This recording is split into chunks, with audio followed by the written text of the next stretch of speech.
Há quem pense que ele foi criado por uma famosa marca de refrigerantes. Outros dizem que ele existiu de verdade e vivia no Polo Norte. Há ainda quem defenda que ele nunca passou de uma lenda urbana. Mesmo vestindo roupas para o frio e aqui no Brasil faça muito calor nesta época do ano, já que o velhinho bonachão se tornou uma figura bem mais frequente que o próprio aniversariante do Natal, vamos então contar um pouco da história do Papai Noel. Mas antes, deixe-se tomar pelo espírito natalino e faça a boa ação de se inscrever nesse canal.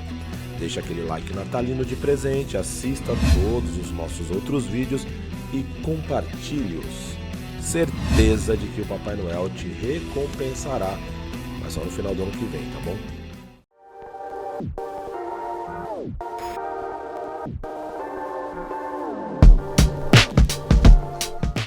Nossa história começa lá em Pátara, que hoje é um sítio arqueológico pertencente à Turquia, mas que já foi uma importante cidade da Grécia Antiga, depois foi tomada pelos egípcios e também pelo Império Romano e depois do Império Bizantino, depois voltou a ser tomada pelo Império Romano e dessa vez foi cristianizada, se tornando um ponto de peregrinação para cristãos lá da igreja primitiva.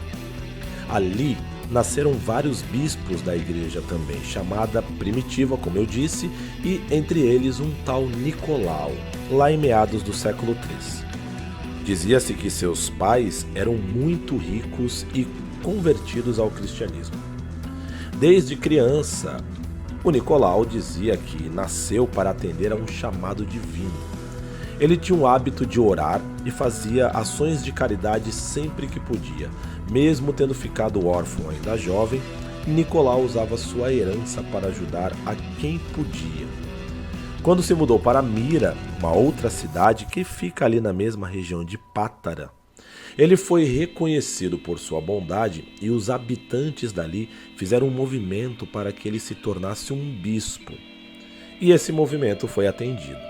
Ainda assim, a sua posição não lhe subiu a cabeça e Nicolau continuou a fazer caridade, doando dinheiro ou bens aos mais necessitados. Segundo descrições da época, Nicolau era um senhor rechonchudo de cabelos e barba brancos, cujas vestes tradicionais eram frequentemente vermelhas, provavelmente porque era sua cor predileta. Quando ele já era chefe da igreja de Mira, Nicolau ficou sabendo que um viúvo com 3 filhas, muito desesperado pela falta de dinheiro, estava inclinado a fazer com que as moças se prostituíssem. Na época, era o pai quem devia pagar um dote à sua filha se quisesse que ela se casasse. Era uma forma de ajudar a família que estava se formando até que o esposo pudesse prover sozinho as contas dele e da esposa. Nicolau foi até a casa dessa família desesperada e jogou pela chaminé a quantia necessária para pagar os dotes das 3 moças da casa. O bispo até tentou agir de forma anônima, mas a sua fama, bem como o fato de ser um dos homens mais ricos da cidade, levaram a todos a acreditar que foi Nicolau quem fez essa doação pela chaminé. E como entre os cristãos na época do Natal era costume dar presentes, Nicolau distribuía muito mais que o seu habitual. Aliás, Noel significa Natal e se tornou o apelido de quem hoje, em muitas culturas, é considerado santo, o São Nicolau. Naqueles tempos, houve um período em que o cristianismo foi proibido e Nicolau levado à prisão. As fontes não são consenso, mas é certo que ele ficou por lá vários anos, até que foi libertado pelo imperador Constantino, o homem que bateu o martelo para a criação da Igreja Católica. Mesmo preso, jamais negou sua fé cristã. A fé de Nicolau o levou a ser um dos participantes do Concílio de Nicéia, um evento muito importante que estabeleceu as primeiras e principais diretrizes da nova igreja. Aliás, um assunto bem interessante que talvez dê um vídeo aqui no canal. O que você acha? Bom, as ações de Nicolau eram passadas dos pais aos filhos, dos adultos às crianças. Daí, muitos elementos narrados pelo povo foram sendo acrescentados e surgindo não só lendas, mas também convenções que favoreciam o comércio. A imagem do Papai Noel que conhecemos hoje surgiu através de um famoso poema chamado Véspera de Natal, que foi escrito em 1822 por um cara chamado Clement Moore, um teólogo estadunidense e também estudioso da literatura oriental. No poema, Clement se utiliza do que se contava, independentemente de ser lenda ou história, e descreve Noel exatamente como conhecemos hoje. Ainda descreve também o seu método de distribuir presentes e um pouco de sua personalidade bondosa. Já no século XIX, havia uma revista nos Estados Unidos chamada Harper's Weekly, onde o artista Thomas Nast faz uma ilustração baseada no poema de Clement. Essa ilustração aí que você está vendo. Já em 1931, a Coca-Cola fez a primeira propaganda de sua marca utilizando Noel com roupas vermelhas, que é a cor da marca, como todos nós sabemos. A campanha foi um sucesso e desde então a marca tem repetido a fórmula de utilizar a imagem do velhinho simpático e bonachão em suas campanhas de promoção da marca na época do Natal. Lá na Europa, a crença de que Noel vive recluso vem da ideia de que alguém tão marcante só podia viver num local bem distante ou afastado, já que ele nunca é visto. Num esforço de atrair turistas, o governo da Finlândia criou uma vila na Lapônia em homenagem ao Papai Noel. A ideia deu tão certo que, em média, 500 mil turistas visitam o local todos os anos para visitar o local onde Papai Noel mora. E olha que a Lapônia fica numa região pouco habitada lá no extremo norte do país. Já na América do Norte, os adultos contam às crianças que Noel vive no Polo Norte, uma região mais condizente com a cultura estadunidense. Já a ideia de que um velhinho consegue distribuir presentes pelo mundo numa única noite só pode ter um tom místico, e a partir daí vai surgindo e se desenvolvendo a crença de que seres elementais como duendes são auxiliares de Noel, que transporta os presentes do mundo inteiro num trenó mágico puxado por renas também mágicas, claro. Bom, e também seria mágico se você, que tá gostando do vídeo, eu tenho certeza, tá gostando dessa história, tenho certeza, deixar seu like aí. Lá no começo você não deixou? Pô, então deixa agora. Não se inscreveu quando entrou no vídeo? Pô, então se inscreve agora. E aí quando terminar aqui, assiste os outros e claro, compartilhe. Olha, tudo isso é muito simples para você fazer. Não precisa de auxiliares, não precisa de mágica. Mas é muito importante para que o YouTube comece a perceber que tem gente gostando do que a gente está fazendo aqui e nos estimula a fazer cada vez mais. Estamos combinado? Ok.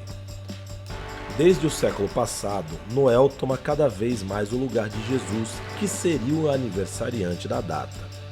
Curioso que, segundo a tradição cristã, Jesus fazia aniversário no dia 25 de dezembro, apesar de seu nascimento ser considerado o marco zero de nosso calendário pela mesma igreja que criou a data de aniversário dele.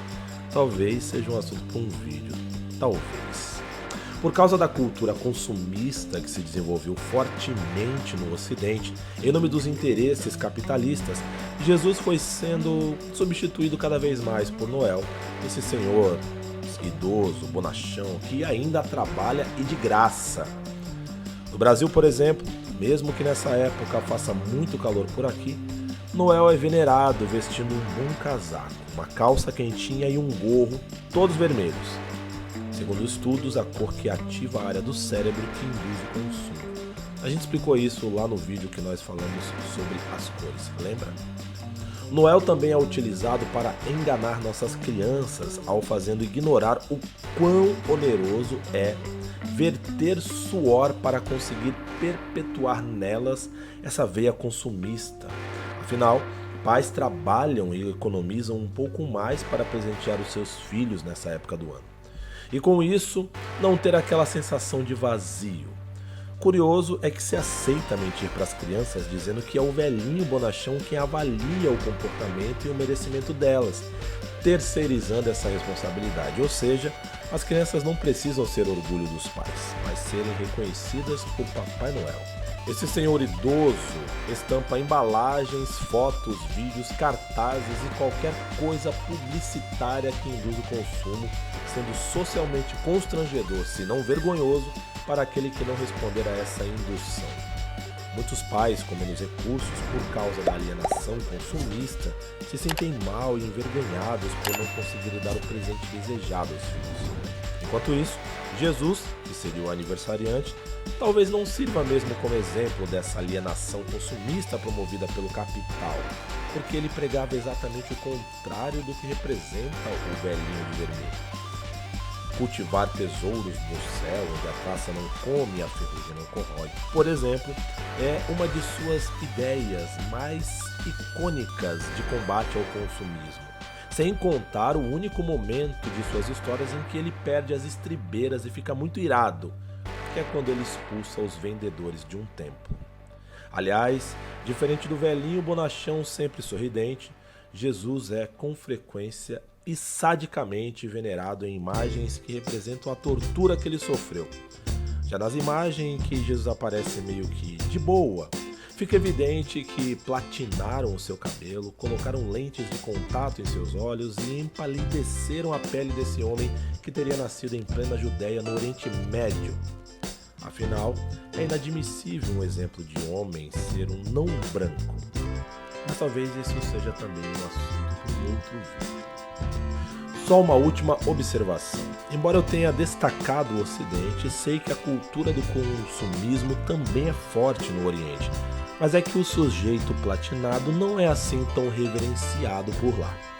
Aliás, pelo menos 2/3 da população do mundo ou não reconhece Jesus ou simplesmente não lhe dá a mesma importância que se dá nas liturgias cristãs. Daí um outro assunto para um outro vídeo, se vocês quiserem. Feliz Natal a todos e até o nosso próximo vídeo.